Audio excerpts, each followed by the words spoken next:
and welcome Kia back ora. to Video Drones, or if it's your first time here, welcome. Nice to see you. Got a bit of a treat for you today. Oh, by the way, I'm Hannah Hart. And I'm Nick Hart. Yes, and we talk about films. We analyse, dissect, pick the bones, rummage around, find out trivia, all sorts of things. Anything to do with film. And we recently saw not one, but two Claire Denis films at the New Zealand International Film Festival on the big screen, which was a delightful treat, I must say. I've only seen a couple of her films before, but they really made an impression on me. I don't think you could feel ambivalent about Claire Denis' work. I think that would be quite impossible. No, people seem to love them or hate them. Yes. And one of these films, Stars at Noon especially, has gotten quite a polarizing reactions from some people. I don't really understand that.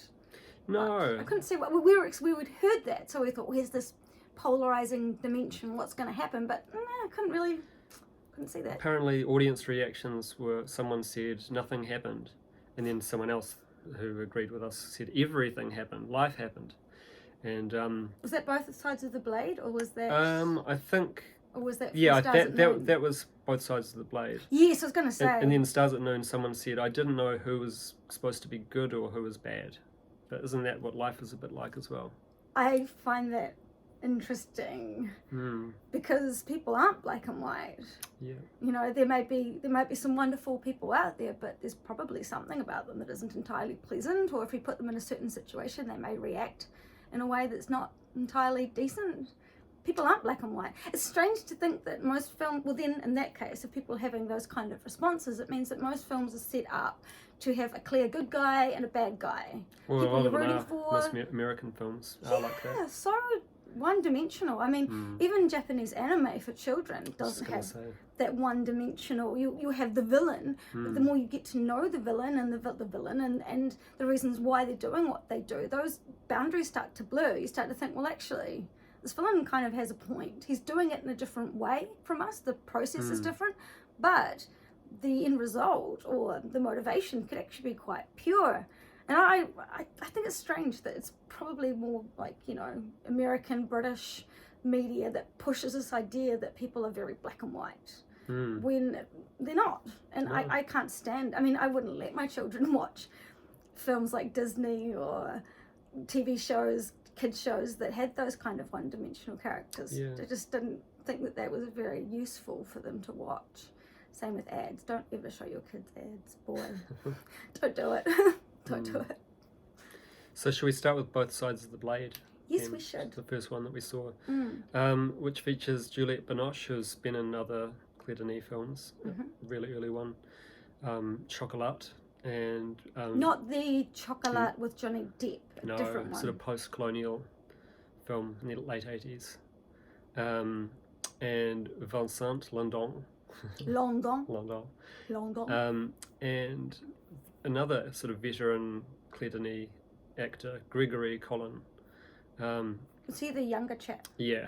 Well, he might have actually been the same age as London, but he was just a bit better. No, I don't think he was. A bit better preserved, perhaps. Funnily enough, London, who was in Titan, that was the first film I saw him in. We saw Titan at the last film festival. It was the only film we actually went to see. So that was the first time I'd seen him, and he plays a father to a lost son. It's quite a bizarre movie. Yeah. But I loved it. It was such an unusual film. And you didn't love it at the time because of the experience.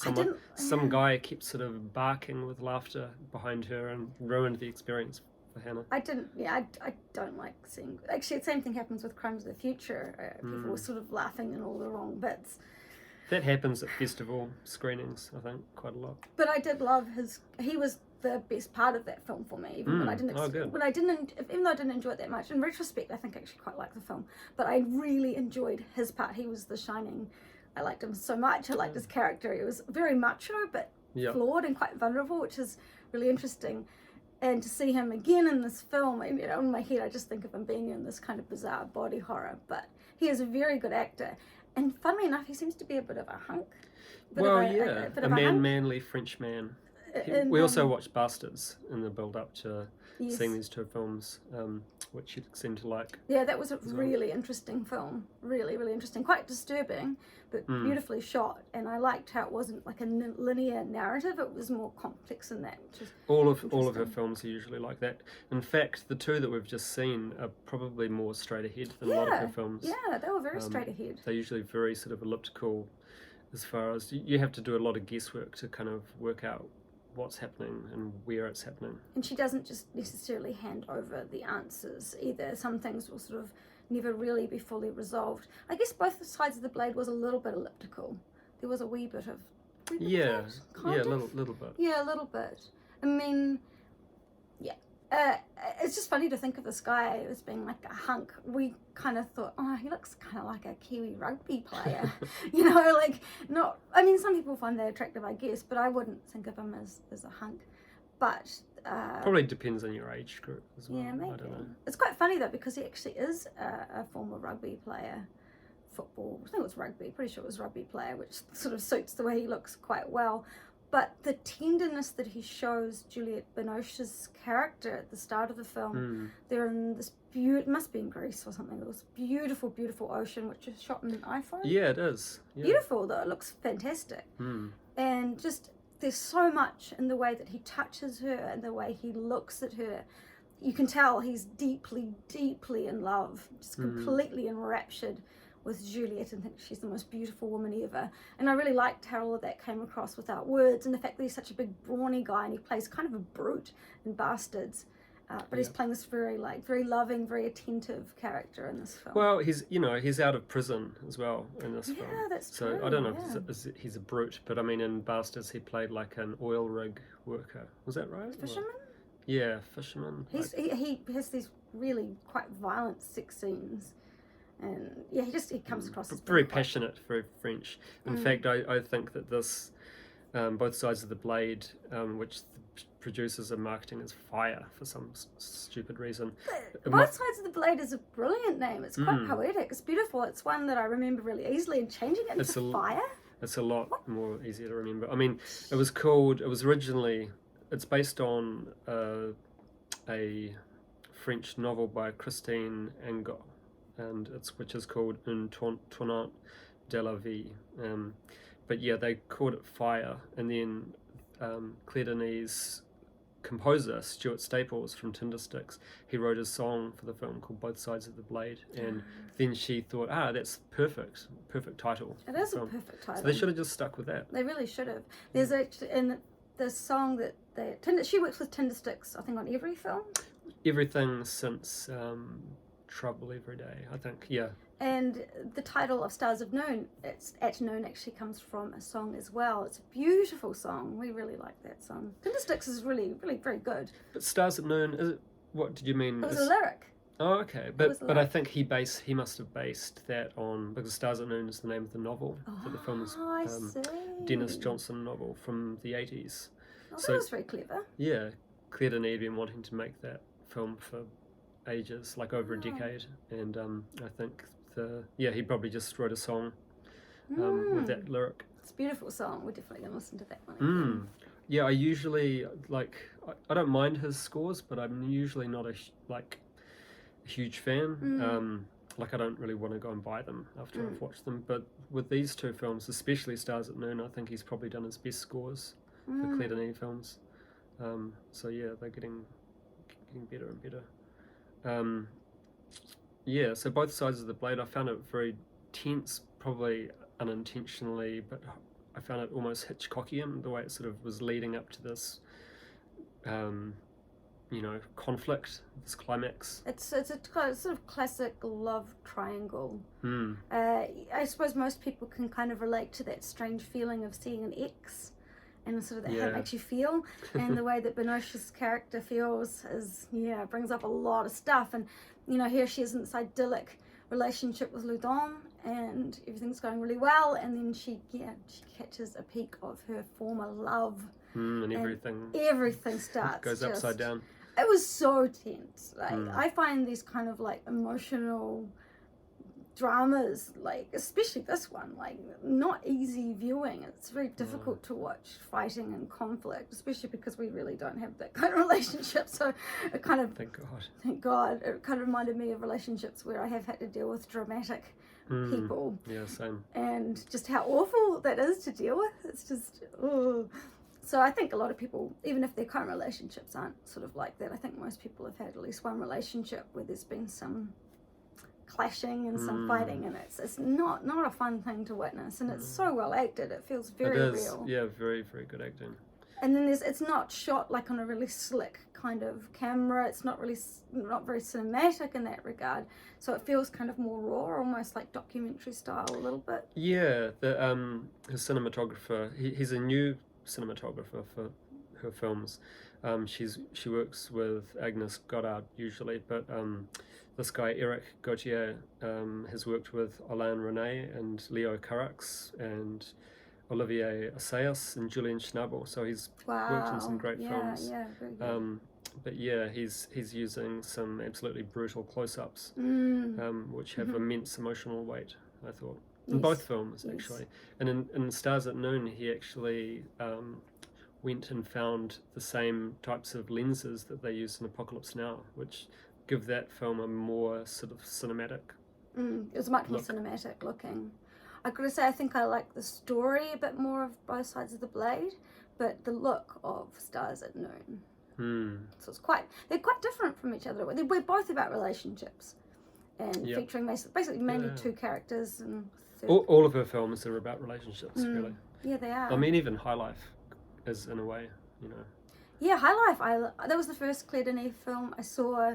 I thought it was absolutely amazing. I've never seen a sci-fi like it. And apparently it got a lot of criticism for not being like realistic enough sci-fi. I mean, like, I love hard sci-fi and all, but like, come on, it's sci-fi. Like, we have no idea how craft spaceships of the future are going to look. So you're allowed to play around. Yeah, she got a lot of shit from people saying that it wouldn't look like a box. How do we know that? But like her good friend Jim Jarmusch, she loves genre films, and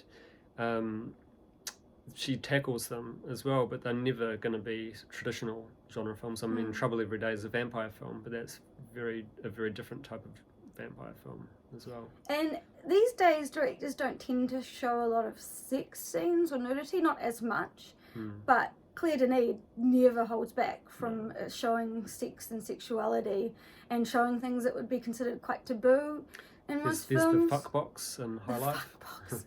Yeah, with Claire Denis, Juliette Binoche does this very brave scene where she's sort of pleasuring herself in the fuck box, and it's very wild. It's very kind of stark, you know. It's pretty amazing. I really respect Binoche's ability to, like, she could so easily just be that pretty woman that's in films and is a fantastic actress, but she really takes it to the next level with the kind of scenes that she quite happily does and seems to quite enjoy doing them, and it kind of feels very empowering, I think, for the actresses in those kind of scenarios. It's not like, sometimes I feel it's like creepy and voyeuristic to watch certain sex scenes, especially if they're not really necessary. But in Claire Denis' world, these sex scenes are a very important part of the story, and the way she depicts the sex is very realistic and not always, you know, perfect and pretty and beautiful, which I really appreciate that. Yeah. But yeah, you don't see a lot of sex on screen anymore. So if you're going to watch one of her films, be prepared for some pretty realistic sexual scenes. I mean, that's the French sensibility as well. I think there's more sex in films, more relationships as well. She does tend to take quite sort of, you know, brave roles as well. She was in a film about Camille Claudel, the sculptor who was sort of in a mental institute, and that was a very sort of heavy film as well. But Isabelle Huppert, who's another Claire Denis actor. She's one of my favourites. This is her right here in White Material by Claire Denis, which is a great film. So much. She's amazing. You know, the piano teacher. And Huckabees, which is one of my all-time favourite films. She's in that. It's the first time I came across Huppert, and I was like, who is this incredible woman who's letting herself be dunked in muddy water? Like, who is this? And then I saw the piano teacher, and it scared the bejeebers out of me. So I haven't watched it again. But of course, her performance was remarkable. But that was a very unnerving experience, to say the least. Yeah, it's a bit easier the second time around once you kind of know what to expect? Yeah, well, you've introduced me to the new French Extremity, which is a kind of horror. I have a lot of French blood. My ancestors settled in Akaroa, and we were this close to being a French colony instead of an English colony here in New Zealand, Aotearoa. But I haven't really, beyond, the sort of like the big French directors like Genet. Yeah, we need to explore some more, definitely. Yes. We need to watch some, not that he's French, but Michael Haneke, because Binoche is in lots of his films, actually. He did Funny Games, which I know you didn't like. That was such a cruel film. But it's probably his cruelest films, although there is a cruelty to all of his films. But I mean, yeah. And Bresson's incredible. But he's like beyond nationality. He's just very uniquely himself. But yeah, Nick's been getting me into French films, and of course, because I love horror the most, he's been helping me by showing me this new French Extremity. And then it was time to start exploring other directors, and it's been really, really quite cool actually. And listening to French and thinking, gee, I probably could pick this up pretty quickly. We should go to France, maybe. Yeah, I mean, my French is pretty terrible. But you do, if you keep watching French films, it's quite easy to sort of, read off the subs. It makes sense as a language. It's quite beautiful. Yeah. One thing I just remembered when you mentioned about the intro to Both Sides of the Blade being shot on an iPhone, is that cool scene where Juliette Binoche is having a bath and there's a phone in the she loses her phone in the bath, and that was actually Claire Denis' real phone. I think she lost it. Maybe she wanted to lose her phone or something. She did. Though mind you, most films, I think, most phones are waterproof. Oh, okay. I think most phones. Yeah, I mean, I know my phone's pretty waterproof, so I don't know. Maybe so I watched an interview with her, and I think she said that she actually had that experience of losing everything on her phone. So maybe it was them. It's such a emotionally exhausting film. It's very draining in a lot of ways, but at the same time, absolutely compelling. Yeah. For sure. And they're both COVID films as well. I mean, that's why we're getting to see two at the same time, which is a bit overwhelming because, they take a while to sink in, and so you lose a little bit seeing two at once. But yes, Stars at Noon. Or do you want to? We should probably rate them.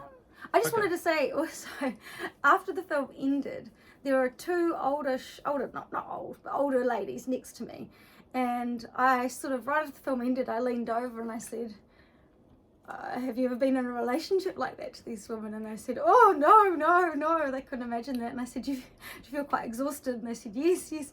And then they were saying about how they really struggled with it because they weren't sure who to like who was like kind of good or bad. So once again, there's this sort of people, well, I think one of the big reasons I probably would have seen it was it's like a lot of people will go to see films because of the stars. So Juliette Binoche, and she's such a big actress and she's very well respected. So I think they probably went along to see it based more on her. And then were treated to a Claire Denis film and sort of thought, crikey. But yeah, I just felt like, just wiped out by it. But at the same time, I mean, it's so great to have any kind of reaction to a film that's really gets to you. And it really got under my skin. It really did. And in the best way. Yeah, same. But I just thought it was, interesting about how people were reacting to it. Totally. So how would you rate it then? I think I'd give it a 4 out of 5 hearts. Oh, that's good. Yeah, I mean, it's Juliette Binoche. I mean, and Loudon and Claire Denis. And it's a film that, and it was neat to see the kind of COVID stuff going on. I think it was quite relatable in a lot of ways. The struggle with the son, Loudon's son, and his mother, and just all these little. It's a very, very worthwhile film. That's for sure. And any film that gets to me like that, I think I tend to rate a little higher because films that I'm ambivalent about, you just forget about them. So. Well, that's cool. I would probably give Stars at Noon a higher rating, so I'm going to give it 3.5.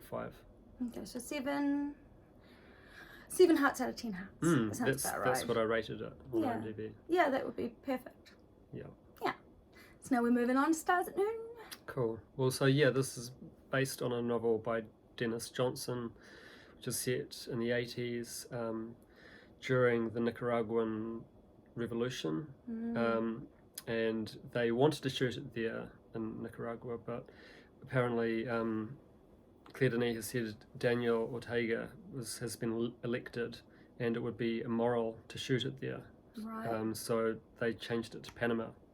I mean, there's still so much conflict going on in those countries, especially with COVID and undemocratic elections and things like that. So it's just as topical now in that respect, I think. Yeah. In a lot of South American countries, unfortunately.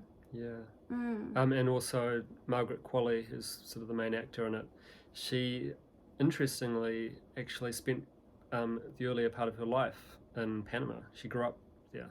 Wow. Not so like cool. a few years at least. So Panama. she's based her accent on certain parts of the city that they're in. That's really cool. She's fantastic, by the way. I first saw her in The Leftovers, which is one of my all-time favorite shows ever, and she was just so good. She's a very solid actress, and yeah, just she's very natural and she is very beautiful, very skinny, but not skeletal as but yeah, she's very beautiful and very strong actress, and seems to be able to carry pretty intense roles very easily. Yeah. And so Joe Alwyn is the other sort of lead in the film. Originally it was supposed to be Robert Pattinson. Oh, that would have been so good. Yeah, because I think her and Claire Denis grew quite close after High Life, and they planned to do another film, but he had scheduling conflicts, which, you know, probably due to finding the right place to say so. He's such a revelation. I kind of thought, oh, Twilight. I've never watched Twilight. I absolutely refuse, even though I love vampire movies. But after I saw him in The Lighthouse, I thought, oh my goodness, who is this guy? He's just going to be one of the best of his generation, at least in the Western world, in the English-speaking world. He is just something else. So that would have been really good. It would have been. But I thought Joe Alwyn was good. I hadn't really seen him. I've never seen him before. No. In much. I may have seen him in one other thing.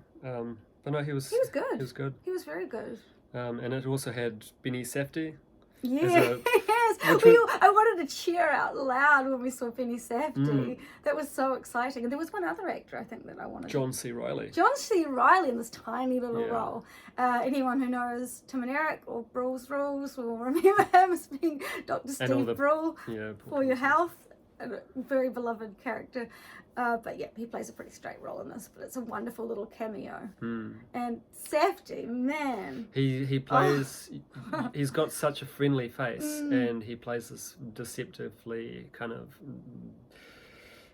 of horrible character. Yeah, it's arguable whether or not. Yeah, I mean. Wow. By the end of it, I think he, you know, I don't know. his motives come quite apparent. Yeah, but I don't know. I think it's more. There's more dimensions to it than that. Yeah, definitely. Yeah. Definitely. And yes, wasn't it weird that Margaret Qualley's character was perpetually crying? She cried a lot. Like almost like a lot. Every scene or two. Yeah, but I mean that's a symptom of depression. Is crying a lot. She's not a happy girl. So their characters form a relationship due to the context of the Nicaraguan revolution. She wants American dollars and he wants sex. So she's in the very early scene, you see she's sort of selling herself to a lieutenant or something, like a police officer. I'm guessing because he protects her or he's taken her passport off her. I'm not quite sure. That's a very sad sex scene. But once again, very realistic. Yeah, totally. Yeah. She doesn't seem to take very good care of herself. She's just kind of throwing herself from situation to situation, from man to man. She's drinking a lot. She's not eating a lot. She's, just the lifestyle she's living is kind of running around with very few belongings, and just doesn't really seem to know where she's going, what she's doing. She's there purportedly to write a article, but it seems like she's written an article that criticised the government, so she's in a lot of trouble for that. And so John C. Reilly's character isn't interested in supporting her as a writer anymore, and won't give her any money to get out. So and I mean there's really like the little details of life, and where was it set again? Well, they filmed it in Panama. Yeah, but it's meant to be Nicaragua. Yeah, all those little details about wearing masks and being out of a lot of things, like a lot of things aren't available. It was all those little details made it feel like it's very realistic. You're kind of walking around following this character, so you're experiencing this whole world through her. And she's not like necessarily the most likable character. No one really is. But she's a person. She's struggling. She's doing what she has to survive. She's obviously struggling with pretty severe depression, drinking a lot. But she's an interesting character. Yeah, I'd read reviews where people were like, I couldn't get into it because they were totally unlikable characters. I didn't find that really. I found her quite vulnerable and endearing. She's very strong and stubborn and strong-willed, and I found her a very realistic character. I didn't have any problem not liking her. Really. She actually reminded me a teeny bit of Gina Rowlands from John Cassavetes' films, A Woman Under the Influence and Minnie and Moskowitz. Really want to see Woman Under the Influence. Yeah. I've seen bits of that and it looks so good. Yeah. So good. Just very realistic. And the camera as well was quite reminiscent of his films, very wild, like they call it wild camera. Very loose, sort of intense close-ups. And the boozing is very Cassavetes like as well. There's a film he did called Husbands, where these three husbands go on a trip overseas to France, I think, and they're just drunk the whole time. And Cassavetes was a huge drinker as well, and there's lots of drinking in all of his films, like Faces and So that it reminded me quite a bit. I think Claire Denis is a fan of him as well. That would make sense. She's also a big fan of Yasujiro Ozu. Yes. The great Ozu. Yeah. Before she was a director herself, she worked on some really interesting films as an assistant director. She was in Dusan Makiev's Sweet Movie, which you really didn't like. I like to start off with, I thought this is really surreal and absurdist and subversive, and I like that, but very quickly I went, no. Imagine being part of making that film. Yeah, but that's the thing, that's crazy. Next level. yeah, wow. So she was in that. Also, Costa Gavra's film Hannah K, Wim Wenders' Paris, Texas, and Wings of Desire. Wow. And Jim Jarmusch's Dumbo Law.